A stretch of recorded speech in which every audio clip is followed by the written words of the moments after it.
Assalamualaikum teman-teman, selamat berjumpa lagi dengan saya Abdurrahman dan masih tetap di channel Abdurrahman ya.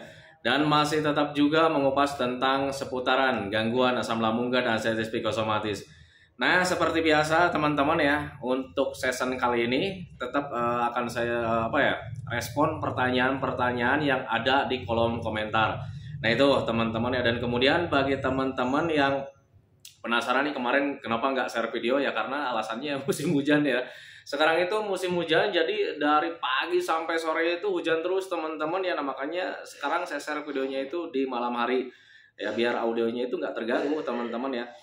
Nah itu teman-teman ya, dan kemudian bagi teman-teman yang baru bergabung, kalau seandainya kalian mau bertanya tentang seputaran gangguan asam lambung dan artritis psikosomatis, alangkah baiknya kalian tonton dulu video-video saya sebelumnya. Karena untuk seputaran gangguan asam lambung dan artritis psikosomatis semuanya sudah saya share ya. Dari cerita saya yang terkena gangguan asam lambung dan artritis psikosomatis, kemudian merasakan 1001 macam sensasi yang sangat tidak nyaman, itu sudah di-share teman-teman ya. Dan kemudian bagaimana cara menangani setiap sensasi yang hadir, itu juga sudah di-share. Nah, makanya biar lebih jelas, biar lebih detail, alangkah baiknya kalian tonton dulu video-video saya sebelumnya. Nah itu teman-teman ya. Dan kemudian bagi teman-teman yang baru bergabung juga, seperti biasa juga ya, kalau seandainya kalian belum subscribe channelnya, mohon videonya itu di-subscribe dulu. Karena untuk subscribe itu tidak memerlukan biaya, tidak memerlukan pendaftaran. Jadi subscribe itu adalah hal yang sangat mudah sekali bagi teman-teman lakukan ya. Jadi teman-teman itu cukup memijit saja tulisan subscribe. Biar kenapa? Jujur ya, biar videonya itu cepat berkembang dengan baik. Dan kalau seandainya videonya itu berkembang dengan baik, sudah barang tentu itu akan menambah semangat tersendiri buat saya untuk terus nge-share tentang seputaran gangguan asam lambung dan artritis psikosomatis ini terhadap kalian. Kemudian yang lebih penting dan yang lebih utamanya, tekan juga tombol lonceng sama tombol like-nya ya. Biar kalian itu dapat notifikasi atau pemberitahuan video saya yang terbaru. Karena saya itu akan terus nge-share tentang seputaran gangguan asam lambung dan artritis psikosomatis ini terhadap kalian, dengan tujuan semoga saja videonya itu menjadi wasilah atau jalan keluar bagi kalian yang sedang mengalami gangguan asam lambung dan artritis psikosomatis hingga membaik ya, apalagi sampai sembuh total. Amin ya robbal alamin. Ya minimal hanya memberikan motivasi saja, atau lebih minimalnya lagi hanya sekedar menemani kalian yang sekarang sedang merasakan tidak nyamannya dari gangguan asam lambung dan artritis psikosomatis.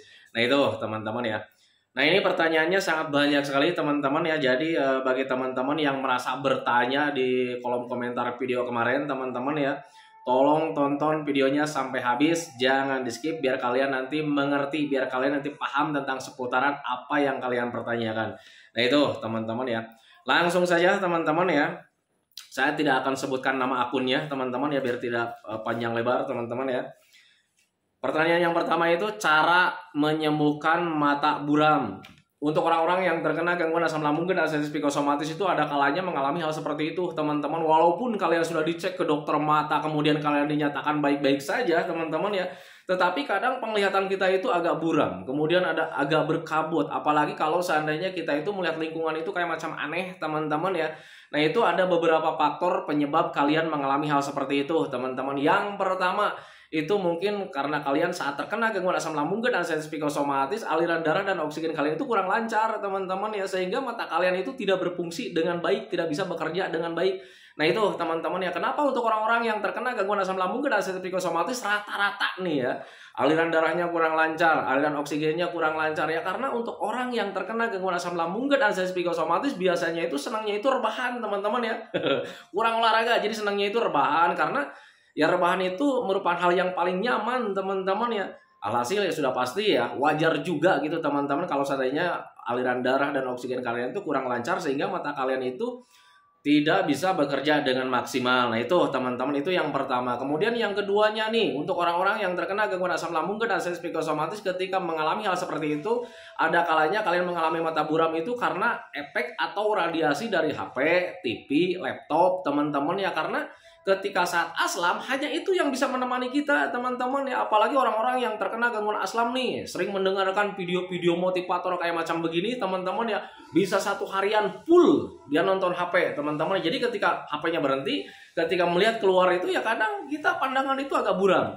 Nah itu teman-teman ya. Dan kemudian penyebab yang ketiganya teman-teman biasanya karena bisa terganggu dari pencernaan kita teman-teman ya. Apa hubungannya untuk mata gitu teman-teman ya? Saat terkena gangguan asam lambung dan arteritis psikosomatis, pencernaan kita itu sedang terganggu teman-teman ya. Jadi ketika kalian mengkonsumsi makanan-makanan yang banyak mengandung vitamin juga, nilai kebaikan dari makanan tersebut itu tidak terserap sempurna oleh tubuh kita. Alhasil ya kebutuhan untuk mata itu ya tidak terpenuhi teman-teman ya. Dari mulai vitaminnya, nutrisinya, gizinya, pokoknya nilai kebaikan untuk mata itu ya tidak terpenuhi setiap harinya. Sudah pasti ya mata kita itu tidak bekerja dengan maksimal.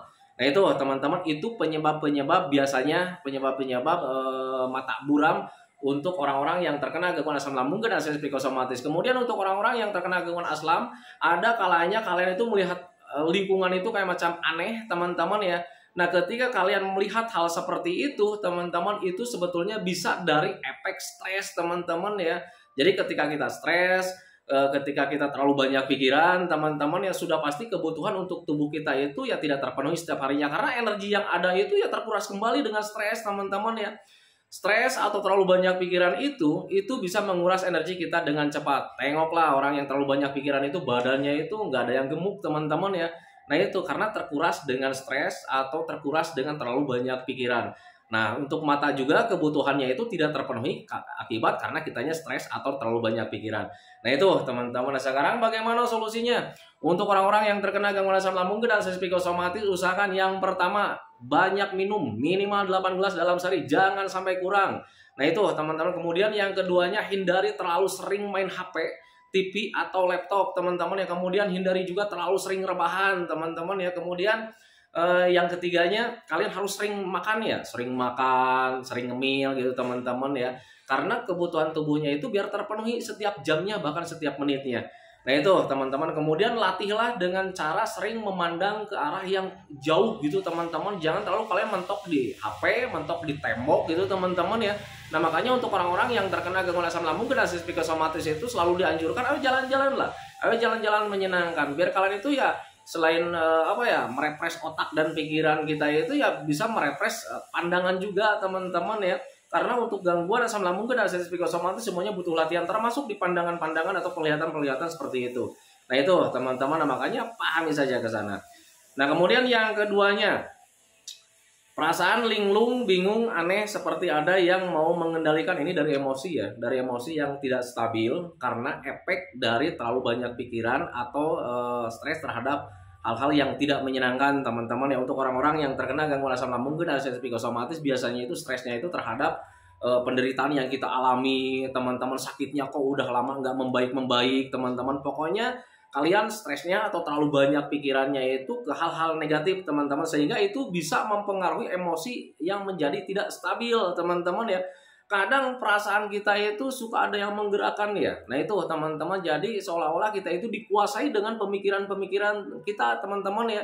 Jadi seolah-olah seperti itu. Nah itu teman-teman, makanya usahakan bagi teman-teman yang sekarang sedang terkena gangguan asam lambung dan arteritis psikosomatis itu harus bisa menghindari stres atau terlalu banyak pikiran terhadap penyakit teman-teman ya. Tanamkan dalam pikiran kalian bahwa gangguan asam lambung dan arteritis psikosomatis itu tidak berbahaya teman-teman, biar kita itu tidak terlalu kepikiran tentang hal yang berbahaya teman-teman ya, apalagi tentang kematian. Nah itu teman-teman ya. Jadi belajar masa bodoh saja gitu teman-teman, karena kita sudah tahu ya bahwa gangguan asam lambung dan arteritis psikosomatis itu tidak berbahaya sama sekali. Jadi selebihnya yang harus kalian lakukan itu adalah gimana caranya supaya hati dan pikiran kita itu tetap senang setiap harinya teman-teman ya, biar nggak kepikiran tentang penyakit, penderitaan, kematian. Nah itu teman-teman, makanya saya selalu menganjurkan sama teman-teman itu usahakan ya harus sering jalan-jalan ya, harus sering jalan-jalan, melakukan aktivitas yang menyenangkan, melakukan hobi-hobi yang menyenangkan.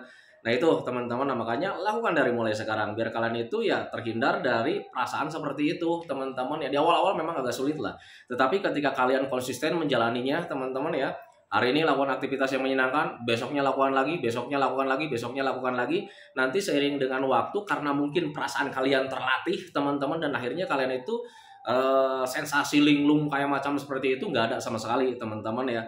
Nah makanya usahakan dari mulai sekarang lakukan aktivitas yang menyenangkan apapun yang terjadi gitu teman-teman ya. Gimana caranya supaya hati dan pikiran kita itu tetap senang setiap harinya, apapun itu caranya.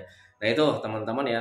Nah kemudian selanjutnya dada panas, ada perih. Ketika dada mengalami panas, ketika dada mengalami perih gitu teman-teman ya, itu biasanya karena terpengaruh dari asam lambung kita yang sering naik ke bagian tenggorokan. Nah itu teman-teman, dan kebetulan tenggorokan kita itu kerongkongannya itu ada di bagian dada teman-teman, jadi seolah-olah dada itu yang panas. Nah itu teman-teman ya. Nah kenapa asam lambung itu membuat tenggorokan menjadi panas, kemudian dada juga terpengaruh seperti panas gitu teman-teman ya.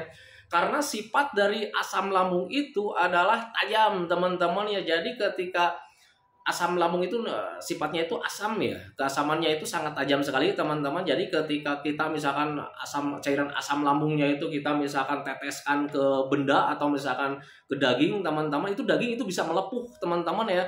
Nah itu teman-teman. Nah tetapi kenapa lambung kita itu aman-aman saja? Karena lambung kita itu ya diciptakan bisa menahan keasamannya asam lambung. Tetapi kalau misalnya asam lambung itu asamnya keluar dari lambung itu ya tidak bisa menahannya teman-teman, sehingga menciptakan rasa panas. Nah itu teman-teman, makanya usahakan bagi teman-teman yang sekarang sedang mengalami dada terasa panas, kemudian ada perih-perih, itu berarti ada ruam ya, ada pembengkakan sedikit teman-teman ya yang terganggu karena asam lambungnya sering naik.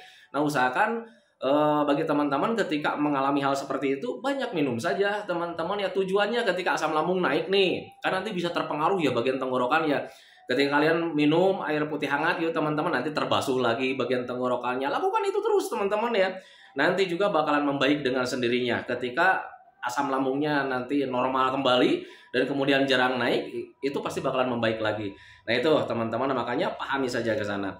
Nah kemudian selanjutnya, dulu sembuh ya, dulu sembuh, sekarang kumat lagi. Apa yang harus dilakukan? Untuk orang-orang yang terkena gangguan asam lambung dan arteritis psikosomatis, di awal-awal kita terkena gangguan asam lambung dan arteritis psikosomatis itu ya karena kita berantakan semuanya teman-teman. Dari mulai pola makan kita berantakan gitu teman-teman ya, pola hidup berantakan, sampai di pola pikir juga berantakan gitu teman-teman ya. Sehingga ketika semuanya serba berantakan, ya akhirnya kita terkenalah gangguan asam lambung dan arteritis psikosomatis. Nah itu teman-teman, pola makan misalkan dari pagi nih jarang sarapan gitu teman-teman, sehingga ketika nanti sore hari kita baru aja makan gitu teman-teman ya, kita sudah mengenal dengan yang namanya pedas, santan, kemudian ada bersoda juga, pokoknya makanan-makanan yang kurang sehat lah, asupan-asupan yang kurang sehat. Nah itu teman-teman, kemudian dari pola hidupnya juga gitu teman-teman ya, kita itu berantakan, sering begadang teman-teman ya, jarang olahraga juga. Akhirnya ketika kita sering melakukan hal seperti itu ya kita terkena gangguan asam lambung dan arteritis psikosomatis. Nah itu teman-teman. Kemudian yang ketiganya, pola pikir kita itu stres teman-teman ya, terlalu banyak berpikir teman-teman. Makanya untuk orang-orang yang terkena gangguan asam lambung dan arteritis psikosomatis, biasanya itu orangnya itu sifatnya itu pengen perfect ya, pengen sempurna, jiwanya itu jiwa pemikir teman-teman ya. Dan ketika berpikirnya itu berlebihan teman-teman ya, kenalah gangguan asam lambung dan arteritis psikosomatis. Nah itu teman-teman, makanya ketika sekarang kalian sedang merasa sembuh, sudah sembuh, kemudian kalian kambuh lagi, apa yang harus dilakukan? Ya kembalikan lagi 3P-nya teman-teman ya, pola makannya kita kembalikan lagi, dari mulai jam makan sampai jenis makanannya itu ya kita kembalikan lagi teman-teman. Jam makannya tetapkan kalian, pagi-pagi sarapan, siang makan siang, sore makan sore. Nah itu teman-teman. Kemudian jenis makanannya kalian kembalikan lagi gitu teman-teman ya, usahakan kalian mengkonsumsi makanan-makanan yang sehat. Nah itu teman-teman ya, hindari makanan-makanan yang terlalu mengganggu ke kesehatan kita teman-teman ya. Untuk sambal itu bagus sih sebetulnya teman-teman ya. Jadi dalam sambal itu banyak kandungan vitamin C. Kemudian pokoknya nilai kebaikan dari sambal itu ada teman-teman. Tetapi itu hal-hal negatifnya itu terlalu besar teman-teman ya. Nah itu makanya hindari dulu itu teman-teman ya. Nah makanya untuk orang-orang yang terkena gangguan asam lambung dan arteritis psikosomatis sangat diwajibkan sekali menjaga pola makan, dari mulai jam makan sampai jenis makanannya itu kembalikan lagi seperti orang sehat. Nah itu teman-teman. Kemudian gaya hidup kalian juga harus dibenahi lagi teman-teman ya, karena jujur ya, saat sudah sembuh total dari gangguan asam lambung dan arteritis psikosomatis, kita itu kadang terlena teman-teman ya, tidurnya jarang terjaga lagi gitu teman-teman. Jadi yang harusnya 8 jam dalam satu malam, karena mulai enak, mulai nyaman nih, kadang sering begadang lagi, nonton bola lagi. Nah itu teman-teman, nah, makanya kembalikan dari mulai sekarang. Tidurlah di awal-awal malam gitu teman-teman, biar kita itu tidurnya itu cukup teman-teman ya. Nah, kemudian untuk olahraganya juga, usahakan kalian olahraga teman-teman. Tapi Pak, saya itu bekerja ya, bekerja beraktivitas teman-teman. Beda ya, olahraga dengan bekerja itu beda teman-teman. Walaupun dalam pekerjaan itu ada aktivitas teman-teman ya. Olahraga untuk gangguan asam lambung dan psikosomatis itu olahraganya itu yang harus menyenangkan teman-teman ya. Beda dengan pekerjaan kita mungkin gerak teman-teman, tetapi di situ ada beban pikiran. Nah itu teman-teman, hindari kegiatan olahraga seperti itu. Nah makanya untuk orang-orang yang terkena gangguan asam lambung dan psikosomatis itu harus bisa olahraga yang menyenangkan.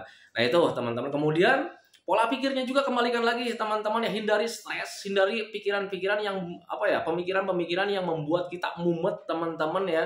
Nah makanya hindari hal seperti itu teman-teman ya, hiduplah sederhana, jangan terlalu pengen perfect teman-teman ya. Ketika kalian belum sembuh total dari gangguan asam lambung dan psikosomatis, tapi beda ya kalau misalnya kalian sudah sembuh total, kalian menjadi pemikir lagi ya silakan saja teman-teman. Tetapi untuk saat ini hindari pemikiran-pemikiran yang membuat kalian mumet. Nah itu teman-teman ya, biar kalian itu ya cepat membaik dari gangguan asam lambung dan psikosomatis. Karena ketika membaiknya dari gangguan asam lambung dan psikosomatis, semuanya menjadi benar lagi teman-teman. Dari mulai pola makan kita benar lagi, pola hidup kita benar lagi, kemudian pola pikir kita juga benar lagi.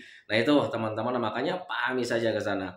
Nah kemudian pertanyaan selanjutnya, ngomong terasa capek. Nah saat terkena gangguan asam lambung dan psikosomatis memang ada kalanya mengalami hal seperti itu teman-teman. Jadi jangankan untuk olahraga, jangankan untuk beraktivitas yang besar teman-teman, hal sepele saja nih untuk ngomong kayak macam gini teman-teman ya. Dulu itu ada kalanya kita itu mengalami capek teman-teman ya, ngos-ngosan seperti itu teman-teman ya.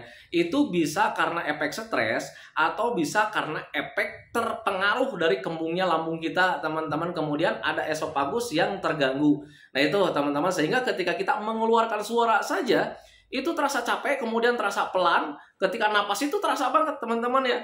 Nah itu bisa karena dari asam lambung. Nah makanya benahi saja asam lambungnya teman-teman, nanti juga membaik dengan sendirinya. Kemudian kalau seandainya dari efek stres teman-teman ya, karena untuk efek stres itu jangankan hal-hal yang besar teman-teman, hal-hal sepele saja itu kita itu mudah lelah, mudah capek teman-teman ya. Kenapa bisa seperti itu ya? Karena energi kita itu dalam tubuh kita itu cuma sedikit teman-teman ya. Ketika kita sering makan banyak minum yang bervitamin teman-teman, ada stres, energi kita itu terkuras dengan cepat. Nah itu teman-teman, yang tadinya kita mungkin seharian itu punya energi 80%, karena terkuras dengan stres, kita mungkin cuman energinya itu cuma 10% teman-teman. Jadi jangankan untuk bekerja aktivitas yang besar teman-teman ya, untuk ngomong saja sulit. Nah itu teman-teman, nah, makanya usahakan untuk orang-orang yang terkena gangguan asam lambung dan psikosomatis, ketika mempunyai sensasi seperti itu, benahi saja pencernaan kalian teman-teman, kemudian hindari stres teman-teman, kemudian minum usahakan minimal 8 gelas dalam sehari, jangan sampai kurang teman-teman. Kemudian rajin olahraga juga, kemudian bantu juga dengan sering berjemur teman-teman ya, terutama bagian depan dan belakang.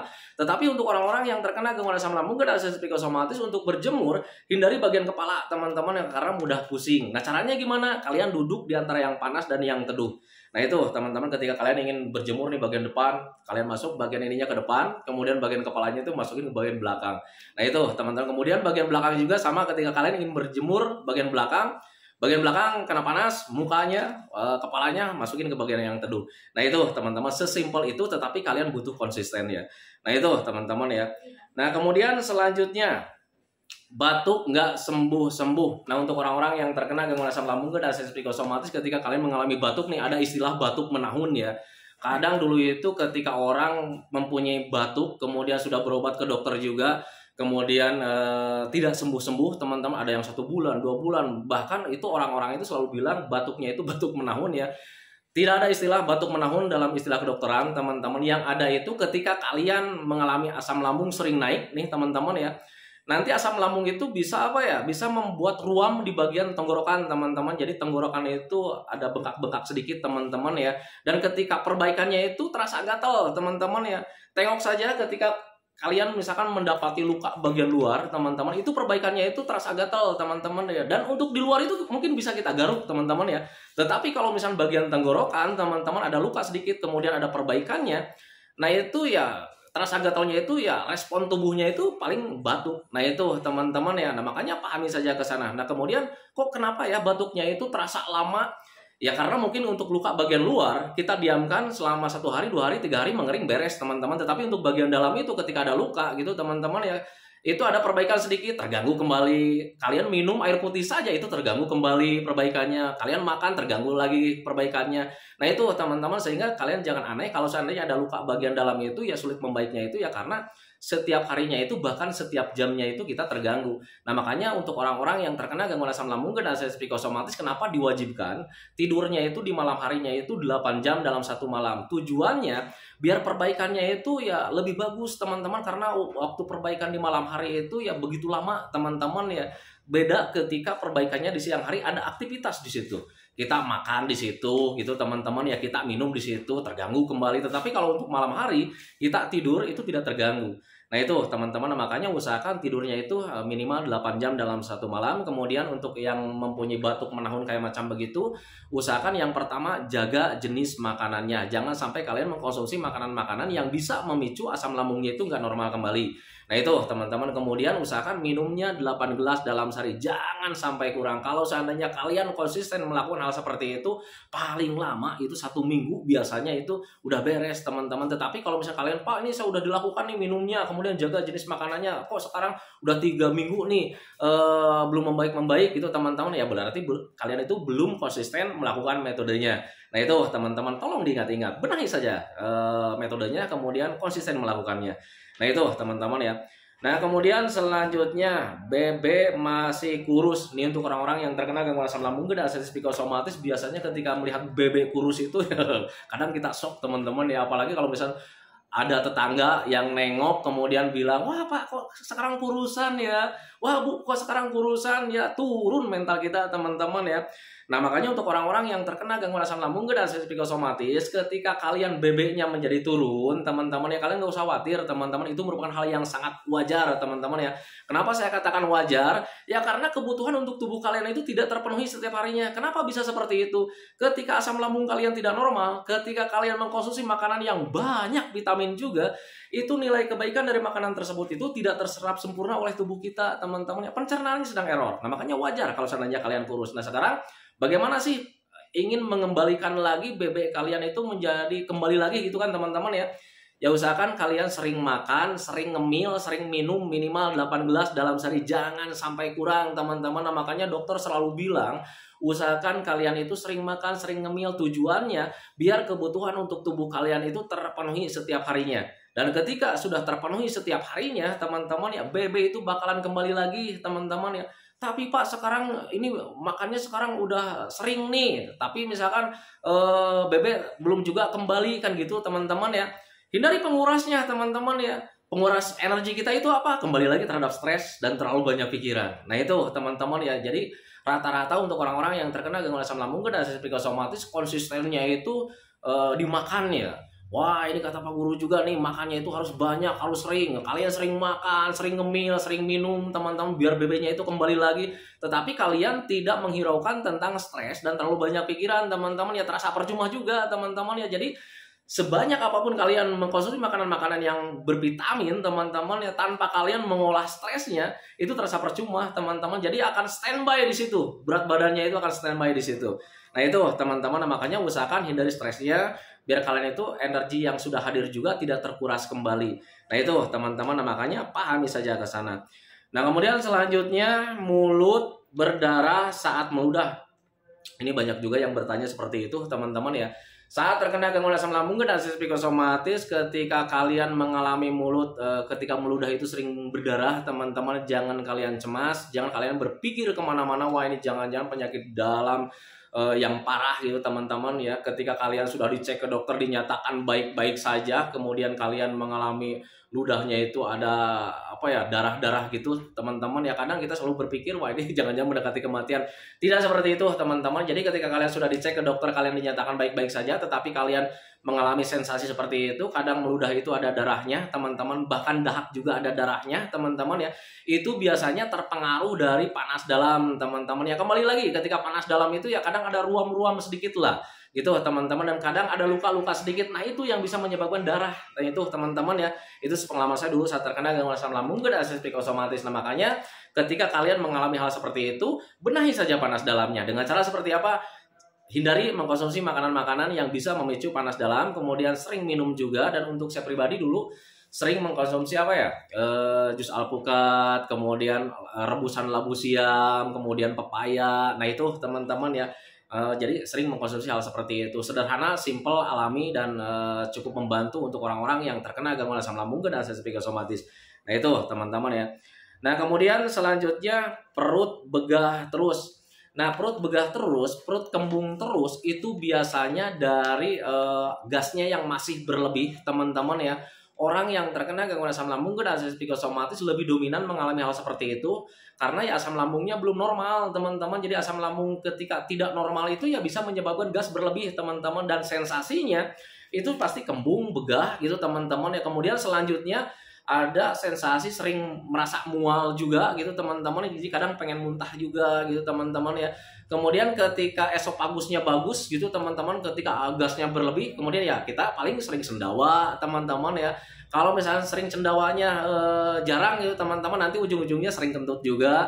Nah itu teman-teman ya, itu ketika perut begah terus. Nah sekarang bagaimana solusinya Pak? Ya sudah pasti ya, kalau seandainya begahnya itu ya karena asam lambung tidak normal, ya asam lambungnya normalkan kembali teman-teman ya. Kembali jaga jenis makanan, jangan sampai kalian itu mengkonsumsi makanan-makanan yang bisa membuat asam lambung tidak normal.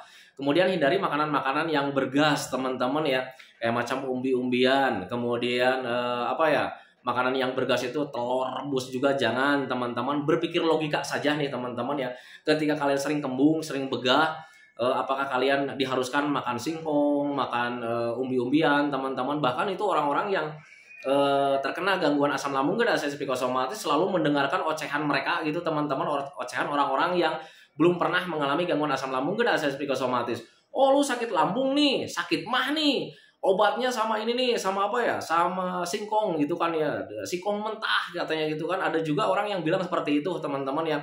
Mari berpikir logika saja teman-teman ya.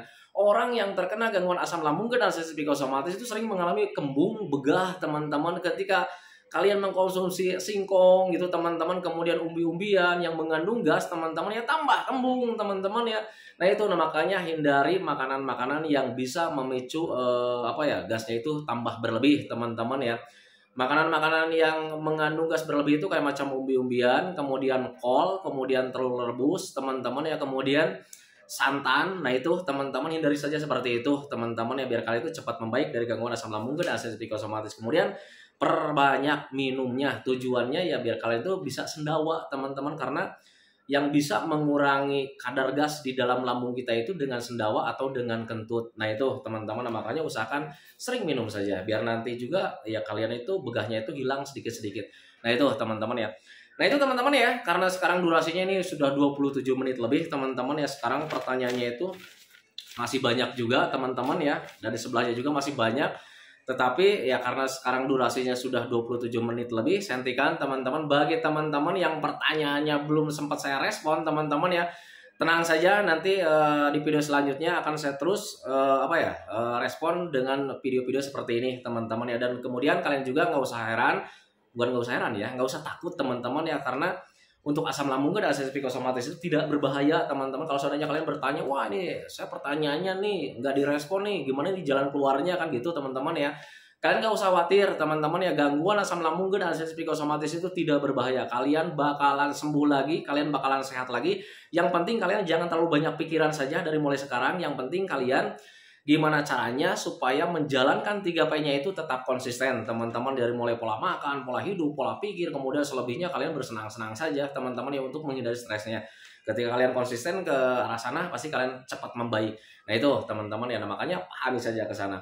Nah itu teman-teman ya videonya, semoga saja videonya itu menjadi wasilah buat kalian, semoga saja videonya itu menjadi pencerahan buat kalian ya, minimal hanya sekedar menemani kalian lah yang sekarang sedang merasakan tidak nyamannya dari gangguan asam lambung dan sensasi psikosomatis.